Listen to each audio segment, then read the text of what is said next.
welcome to the Virtual Institute for Capacity Building in Higher Education, VICBHE. This week, we are continuing with our Module 9, Writing Grant-Winning Proposals and Fundraising. Today, September 29, 2024, we're going to be discussing how to develop a fundraising plan.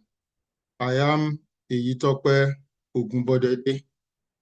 Now, what do we mean by a fundraising plan? A fundraising plan is a strategic roadmap that outlines how to secure funding for research projects.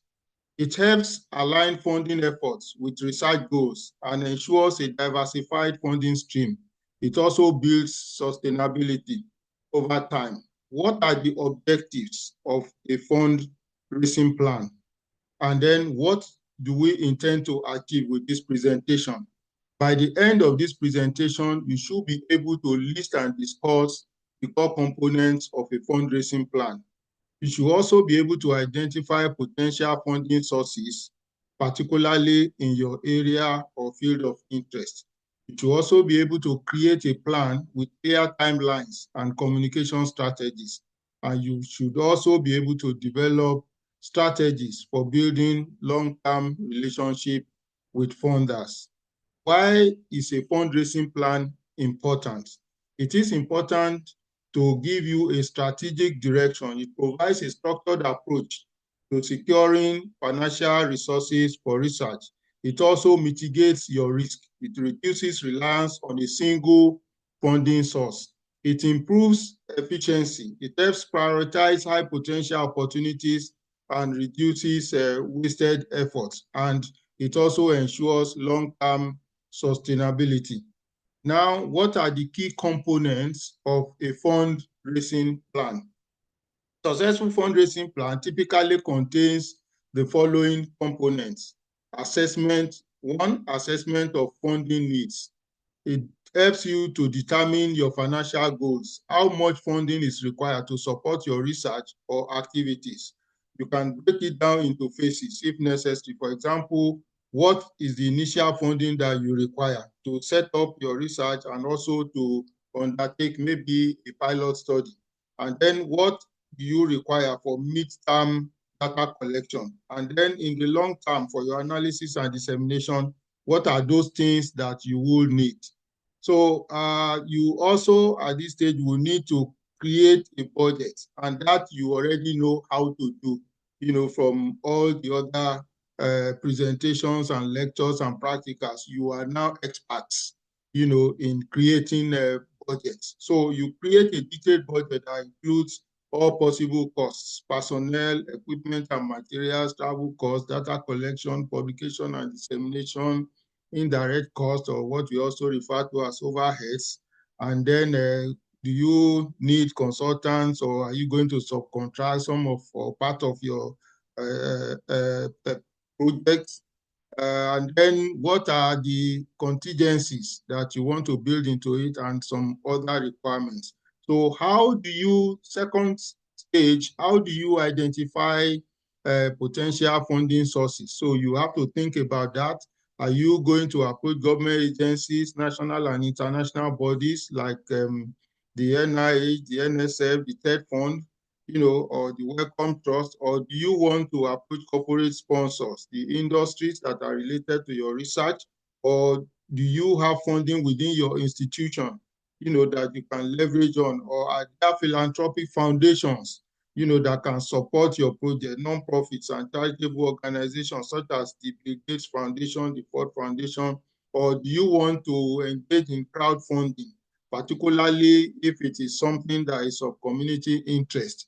So those are some of the potential funding sources, and that also you are very familiar with. So now, how do you craft a strong message to support your funding drive? That is also a key component of your fundraising plan. So the following will guide you to develop a compelling message. One, you need to have a very strong problem statement, clearly defined. So the problem statement must be clearly defined, and then it must define the problem or question your research addresses. And then you also need to explain the research approach, the objectives and expected results, that is the solution that you want to provide. And then you also must outline what impact you expect your research, to be able to make. You outline how your research will benefit society, the academic community, or the funding body. And then you must also be able to showcase the innovation that your research will bring into the community or the world at large. You highlight unique approaches, new methodologies, or innovative technologies that you are going to be using.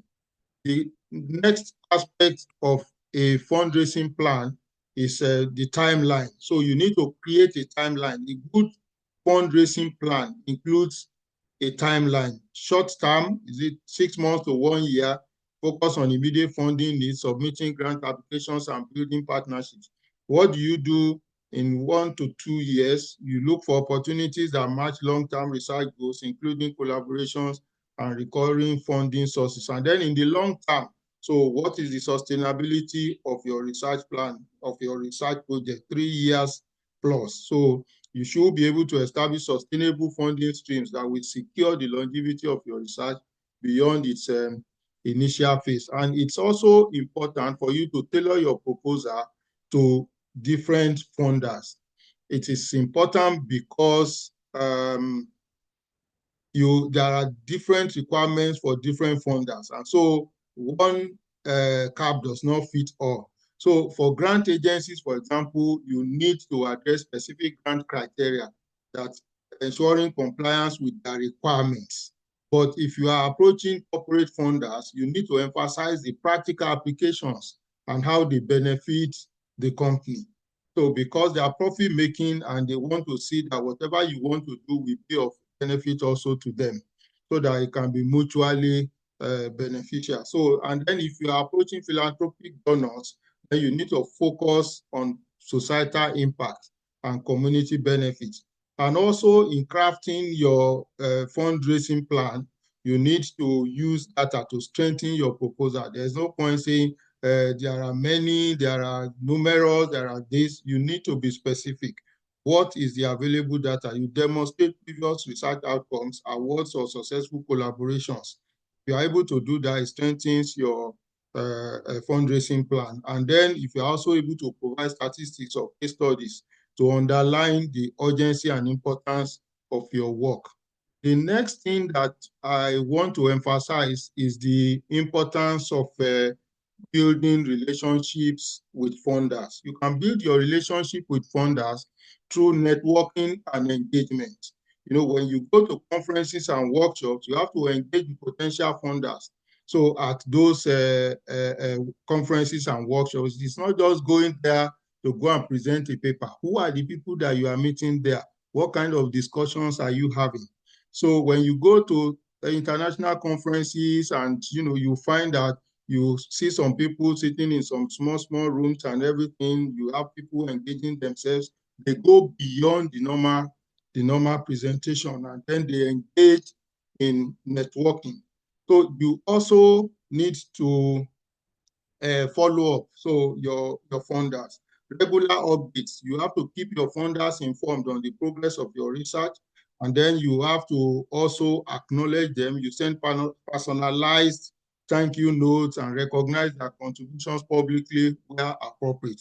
And then you also have to show funders how their contributions have led to tangible results. It's also important that you monitor your fundraising plan. You do not just produce a fundraising plan and you leave it at that. You need to monitor it. So, and then you need to adjust your funding plan when the need arises. And to be able to do that effectively, you use key performance indicators. So to measure the success and monitor your fundraising plan, examples of key performance indicators are numbers of new donors that you have acquired, is it increasing? And then the total funds that you have raised. So what percentage increase, over months, over years, so what have you been able to do? And then your donor retention rate, those who have been donating to you, are you keeping them or you are losing them? So those are some of the key performance indicators. And then you also need to undertake regular review. You assess your progress at regular intervals. Are you meeting your short-term and mid-term goals? If certain funding streams are not materializing, so what are the alternatives? And then you have to be flexible and you have to adapt to changes. You have to be ready to adjust your plan based on new funding opportunities, changing research priorities, or unexpected challenges. And then you have to continuously seek new funding sources as your research evolves. Now, as we are concluding, what are those things that we have been able to highlight in this very brief presentation? A well-organized fundraising plan is essential for long-term research success. And then by identifying diverse funding sources, crafting compelling proposals, and building lasting relationships with funders, you can create a sustainable financial foundation for your research and other endeavors. And then you must also know that perseverance, adaptability, and strategic networking are essential qualities in developing a successful fundraising plan. No matter how you write your fundraising plan, if you cannot network and then you don't persevere, so it actually may not be as effective as it should be. Now, I think it is time for us to have a very short break. And what are we going to be discussing during this short break? Let us, relax and then look at a very important and significant aspect of the history of Nigeria, the significance of amalgamation in Nigeria. Nigeria was amalgamated on the 1st of January 1914 when the British colonial government merged the southern and northern protectorates of Nigeria into a single entity. This was done under the leadership of Sir Frederick Lugard, who became the first governor general of the unified colony. What is the origin of the word amalgamate? The word amalgamate comes from the medieval Latin word amalgamia, which means to alloy with mercury. This in turn comes from the Arabic word amalgam, meaning an emollient or softening agent. The term was originally used in alchemy to describe the process of combining mercury with another metal to create an amalgam, a soft alloy used for various purposes. Over time, the meaning broadened, and by the 17th century, it was used figuratively in English to describe the merging or blending of different elements into a unified whole, such as the amalgamation of organizations, ideas, or regions. Amalgam also has a very high significance in dental care. And what is that? In dental care, amalgam, mercury with alloy, is a material historically used for filling cavities caused by tooth decay. But due to concerns about the mercury content, the use of dental amalgam has declined in favor of other materials like composite resins and ceramics. In 2018, and this is important for you to know, the EU banned the use of dental amalgam for children under 15, pregnant women, and breastfeeding women, and called for member states to set out plans for a full phase down by the year 2030, so just 6 years from now. While dental amalgam is still used in the US, the Food and Drug Administration, FDA, issued updated guidelines in 2020 advising against the use of amalgam in vulnerable populations, such as pregnant women, children, and individuals with pre-existing neurological or kidney conditions. And then in developing countries, including Nigeria, we are gradually phasing out dental amalgam by promoting alternatives. Now let us turn to our practical 8, developing a fundraising plan. In this practical session, You will develop a comprehensive fundraising plan tailored to your research project. Identify potential funding sources, develop a case for support tailored to a funding source, create a timeline for securing the necessary funding, and identify key performance indicators for your funding efforts. Now, in brief, what are we going to do and what is the task? You are tasked with creating a detailed fundraising plan for your current or a hypothetical research project.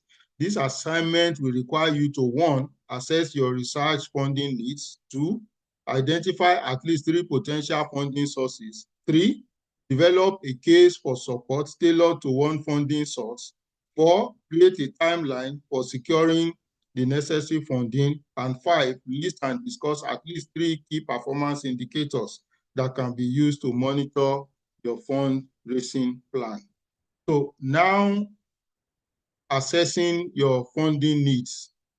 Choose or propose a research project. This could be your existing research project or a new one in your field of interest. And then you have to give the title of the research project. This you have done before. Then you write a summary of less than 500 words outlining the financial needs of your research. And then you now do a project breakdown. You itemize the projected costs for personnel, equipment and materials, travel costs, data collection, publications and dissemination, direct costs. If you are going to use consultants or subcontractors, so you have to indicate, and then contingency funds, so, and any other relevant items. And then you have to specify what needs to be funded immediately and what will require funding later in the research timeline. That is, you have a short term, you have a mid-term, and then you have a long-term need. So you have to specify where do you put, some of the things that you want to do. And then the justification, you have to provide a rationale for why these resources are essential for your research. And then the next stage, which I would term as part two, you have to list and describe at least three potential funding sources that align with your research. Source one has to be a government grant or research council. So source two should be a private or corporate sponsorship. Please listen attentively. Source one, you need to identify a government grant or research council. So it could be TED Fund, it could be NSF, it could be any government or research council. And then source two has to be a private or corporate sponsorship, a company that is related to your field of interest. And then source three should be a philanthropic organization or foundation. So for each source, you have to include the reason this source is relevant to your research, any specific criteria or eligibility requirements that you require for applying, and then the potential amount of funding that you could secure from the funding body or agency. And then the third part of this practical is for you to develop a case for support tailored to one of the funding sources. And so you have to write a page or two case for support tailored to the specific funding source. And then you have to use the following subheadings. The problem statement, you have to clearly define the problem your research addresses, the solution, you describe the research method and approach you will use, the impact, explain how your research will benefit society, academia, or the funding body, and then your unique selling point, highlight the novelty and innovation of your research, and then how your research alignment with funders' goals, how your research aligns with the funders' goals, show how it fits within the goals or mission of the selected funding body. And then in the fourth part, you have to create a funding timeline. You develop a 12 to 24-month timeline that outlines your funding activities. Short term, 0 to 6 months, mid term, 6 to 12 months, and then the long term, 12 to 24 months. You outline steps to secure recurring or long-term funding, e.g. partnerships or corporate sponsorships. You may include any key deadlines, such as grant application dates, pitch meetings, follow-ups, if that is available to you. Now, the last part is to define the key performance indicators that can be used to monitor your fundraising plan. So you identify at least 3 key performance indicators to measure the success of your funding plan. So this, I'm sure, is very simple, and I'm very working on the last performance of our participants. I'm very sure that this is going to be very interesting, and it's going to be as simple as ABC. Now, how are we going to evaluate, the practicals? The practicals will be evaluated in accordance with the parts. Part 1, assessment of funding needs, will attract 50 marks. Identification of at least 3 potential funding sources will be 60 marks. Developing a case for support tailored to one funding source will be 100 marks. Creating a timeline for securing the necessary funding will be 30 marks. And then listing and discussing at least 3 key performance indicators, KPIs, that can be used to monitor your fundraising plan will be 60 marks. And the total will be 300 marks for practical 8. What is left for me now is to thank you for watching. From me, Eyitope Ogunbodede, it is bye for now.